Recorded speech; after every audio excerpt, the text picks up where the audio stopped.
Friends आप सभी का स्वागत है। तो फ्रेंड्स बात करेंगे क्रिप्टो मार्केट न्यूज़ के ऊपर। तो फ्रेंड्स अभी के टाइम में मार्केट में जितनी भी इंपॉर्टेंट न्यूज़ लगेगी सबको बारी बारी से टच करते चलेंगे। तो चलो फ्रेंड्स शुरू करते हैं। तो फ्रेंड्स सबसे पहले वाली न्यूज़ के ऊपर हम लोग बात करें तो फ्रेंड्स यहाँ पे एक रिपोर्ट आई है और इस रिपोर्ट में ये बताया जा रहा है कि 1.3 बिलियन डॉलर में क्रिप्टो स्टोलन हुई है। अगर क्वार्टर वन 2022 की हम लोग बात करें, मतलब 2022 की 3 मंथ की अगर बात करें, क्वार्टर वन की रिजल्ट की बात करें, तो इतने बिलियन लगभग जो क्रिप्टो से स्टोलन की गई है, मतलब चोरी हुई है, जिसमें से 97% अगर बात करें तो लगभग लगभग आपको डिफाई के क्षेत्र से यहाँ पर देखने को मिल रही है। तो चलो फ्रेंड्स थोड़ा नीचे आते हैं। तो यहाँ पर उसी चीज़ को फिर से यहाँ पे बोला जा रहा है कि रिसर्च रिपोर्ट के अकॉर्डिंग इतना बिलियन डिजिटल करेंसी जो है आपको चोरी हुई है फर्स्ट क्वार्टर 2022 के टाइम पर। साथ ही साथ स्टडी जो पब्लिश की गई है आपको क्रिप्टो मंडे डॉट टी करके रिसर्चर्स हैं। अब यहाँ पे फर्दर हाईलाइट के तौर पे है कि 97% जो स्टोलन फंड्स हैं वो कहाँ से हैं, तो derived from decentralized finance protocol exploits, मतलब कि डेफाई से। तो चलो फ्रेंड्स अब इस पे और ज़्यादा डिटेल्स में आने की जरूरत नहीं है। वैसे तो अब डिटेल्स में आओगे तो आप देख सकते हो यहाँ पे ग्राफ वगैरह बहुत सारी चीज़ें आपको यहाँ पर दी गई है। तो इस ग्राफ को देख लो कहाँ से कितनी चोरी हुई है। तो यहाँ पर देखो प्राइवेट इंटिटीज है, यहाँ पर एक्सचेंज है, और यहाँ पे अगर देखो तो डिफाई प्रोटोकॉल का इतना बड़ा सा आपको ग्राफ देखने को मिल रहा है। ऊपर में हेडिंग अगर देखो तो यहाँ पे देख लो total amount of asset stolen in quarter one 2022। तो चलो फ्रेंड्स अब थोड़ा और नीचे आते हैं। तो यहाँ पर बाकी डाटा वगैरह है जिसको कि डिटेल्स में बात करना होगा, बट यहाँ पे हम उतनी डिटेल्स में नहीं जाएंगे। तो चलो फ्रेंड्स बढ़ते हैं अपने अगले न्यूज़ के लिए। तो फ्रेंड्स बात करें इस वाले न्यूज़ के ऊपर, तो अगर हम लोग हेडिंग देखें तो यहाँ पे टॉप ईसीबी जो ऑफिशियल है ये क्या बोल रहे हैं, तो जो एंटी क्रिप्टो करे की जो बातें हैं उसको यहाँ पे जोर देते हुए बात आ रही है। और साथ ही साथ यहाँ पे कॉल्स फॉर ग्लोबल रेगुलेशन की बात निकल कर आ रही है। मतलब कि इन लोगों का भी ये सुझाव है कि जो क्रिप्टो रेगुलेशन है उसको ग्लोबल स्तर पे, मतलब वैश्विक स्तर पे रेगुलेशन की जरूरत है। किस चीज़ के लिए, तो क्रिप्टो के लिए। तो चलो फ्रेंड्स थोड़ा डिटेल्स में आते हैं। तो आप देख सकते हो ये सभी अधिकारी हैं जिनकी पिक्चर यहाँ पे प्रोवाइड की गई है। अब हम लोग बात करते हैं जो नीचे डिटेल्स में दी गई है उन डिटेल्स के बारे में। तो फ्रेंड्स यहाँ पे कंपेयर करते हुए, जैसे कि अगर क्रिप्टो की राइज की बात करें, जो क्रिप्टो एसेट है उसकी अगर राइज की बात करें और उसे कंपेयर करें अपने गोल्ड के भीड़ से या गोल्ड से, तो फ्रेंड्स यहाँ पे टॉप जो एग्जीक्यूटिव हैं आपको उनका ये कहना है, जो कि यूरोपियन सेंट्रल बैंक से रिलेटेड हैं, जो कि ये आपको ऑफिशियल जो अधिकारी हैं, तो उनका ये कहना है, उन्होंने अर्ज किया गवर्नमेंट से कि take action to prevent a lawless frenzy of risk taking. तो मतलब कहने का मतलब कि जो अभी हम लोग क्या है, कानूनहीन है, मतलब कोई भी कानून अभी फिलहाल उस तरह से नहीं है वैश्विक लेवल पे क्रिप्टो रेगुलेशन के तौर पे। तो वहाँ पे उसके लिए आपको जो है एक्शन लेने की जरूरत है, जो कि बहुत सारी जो रिस्क टेकिंग वाला जो चीज़ जो सिनारियो बन रही है वो कम हो सके, उस तरह की चीज़ें ना हो।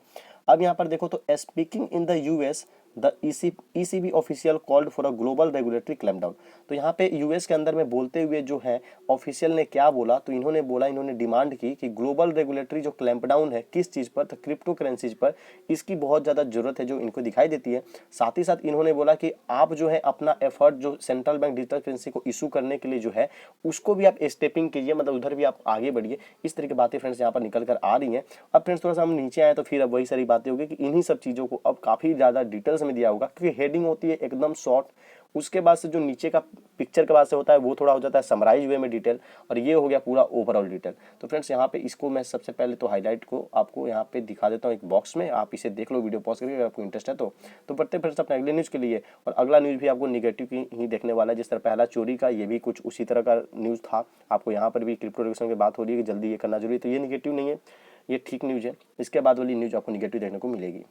तो फ्रेंड्स बात करें इस वाले न्यूज़ के ऊपर, तो यहाँ पर कंबोडिया की तरफ से कुछ न्यूज़ निकल कर आ रहा है जो कि आपको क्रिप्टो रिलेटेड एक्टिविटीज़ पर है, जो कि यहाँ पर अगर आप अच्छे से इसको पढ़ना चाहो ना तो हेडिंग से कुछ भी क्लियर नहीं होने वाली है, इसलिए यहाँ पर टाइमिंग देना ही बेकार है। तो सबसे जल्दी से आते हैं नीचे। तो यहाँ पर देखो कम्बोडियन जो अथॉरिटीज़ है यहाँ से इस तरह की खबर या इस तरह से निकलती आ रही है, या यहाँ पर देखो इन्होंने बोला said that no crypto currency company has been issued a business licence yet. इनका कहना है कि अभी तक कोई भी क्रिप्टो करेंसी कंपनी ने अपने बिजनेस रिलेटेड जो लाइसेंस होती है उसको इशू नहीं किया है। साथ ही साथ and that conducting crypto currency related activities in the country is still illegal. और जो भी क्रिप्टो करेंसी रिलेटेड एक्टिविटीज कोई अगर कंडक्ट करता है कोई भी कंपनी या कुछ भी, तो वो अभी भी इस कंट्री में, मतलब कि कंबोडिया के अंदर में इलीगल ही माना जाएगा, अभी भी वो इलीगल स्टेटस ही कहलाएगा। अब बात करें यहाँ पे देखो तो यहाँ पर बोला जा रहा है कि जो फिनटेक इंडस्ट्री है वो बहुत तेजी से बढ़ रही है। तो यहाँ पर है कि the Cambodian government has not green lighted the issuing of. तो यहाँ पे कहा जा रहा है कि जो कंबोडियन गवर्नमेंट है अभी वो अभी तक ग्रीन लाइट, मतलब हरी झंडी नहीं दिखाई है इशू करने को लेकर, मतलब कि अभी तक उसको अप्रूव नहीं किया गया है या फिर यूज करने की अलाउंस नहीं दी गई है, रजामंदी नहीं दी गई है किसको, तो किसी भी तरह के क्रिप्टो करेंसी को कंबोडिया के अंदर में, मतलब इस कंट्री के अंदर में ये बातें रिपोर्ट से पता चलती है। उस तरह से रिपोर्ट जो है वहाँ से। अब फिर रिपोर्ट की बात करें तो यहाँ पर है कि which cites a document recently released by the ministry of finance. तो जो रिपोर्ट है, कुछ डॉक्यूमेंट्स जो है आपको वहाँ से मिनिस्ट्री ऑफ फाइनेंस से जो है इकोनॉमिक्स से रिलीज हुए, उसी से ये पता चलता है कि वहाँ पे साफ साफ इस तरह से लिखा है कि कोई भी क्रिप्टो करेंसी अगर वहाँ पे यूज होता है तो वो सब उसे हरी झंडी नहीं मिला है। प्लस अगर कोई भी क्रिप्टो करेंसी रिलेटेड एक्टिविटीज होती है तो वो सब इलीगल माना जाएगा अभी भी, क्योंकि कोई भी क्रिप्टो से रिलेटेड जो कंपनी है उन्होंने अभी तक लाइसेंस वगैरह वाला काम नहीं किया, ना ही उसको इशू किया गया है। तो इस तरह से बात जो है निकल कर आ रही है। अब यहाँ पर देखो तो यहाँ पे बोली जा रही है कि it is still illegal to create, distribute और trade cryptocurrency in Cambodia. तो यहाँ पे कहा जा रहा है कि जो मिनिस्ट्री ऑफ फाइनेंस है जिन्होंने अपना डॉक्यूमेंट रिलीज किया, जिससे कि ये सारी रिपोर्ट जो मैं अभी आपको शेयर कर रहा हूँ, जो सारी न्यूज़ है उसी से यहाँ पे ये बाहर आई, आउट हुई है। तो यहाँ पे उसमें साफ साफ लिखा है कि ये अभी भी यहाँ पर कंबोडिया के अंदर में क्रिएट करना, डिस्ट्रीब्यूट करना और ट्रेड करना किसको, तो क्रिप्टो करेंसीज को कंबोडिया के अंदर में इलीगल माना जाएगा, ऐसा उस डॉक्यूमेंट्स में लिखा गया है जो कि वहाँ के ministry of finance and economics के द्वारा पब्लिश की गई है। अब अगर हम लोग फिर से यहाँ पे थोड़ा सा नीचे में आए तो यहाँ पर फिर से वही सब according to China news service report, यहाँ से इस तरह से करके बातें हैं। और यहाँ पर देखो तो Cambodia authorities announced in 2018 that the circulation और trading of cryptocurrency without a licence was illegal. तो यहाँ पे कहा जा रहा है कि बहुत पहले, अगर प्रीवियस हम लोग रिपोर्ट की बात करें bitcoin.com न्यूज़ के द्वारा, तो कंबोडियन अथॉरिटीज़ ने अनाउंस किया था 2018 में ही कि वहाँ के अंदर में कोई भी सर्कुलेशन और क्रिप्टो करेंसी से रिलेटेड कोई भी ट्रेडिंग जो होगी विदाउट लाइसेंस, मतलब लाइसेंस के बिना, एक चीज़ यहाँ पे देखो क्लियर किया गया है, विदाउट अ लाइसेंस, मतलब क्रिप्टो करेंसी जो होगी विदाउट लाइसेंस, मतलब जो भी क्रिप्टो कंपनी है बिना लाइसेंस के कोई भी काम अगर वहाँ पे होता है उसे इलीगल माना जाएगा।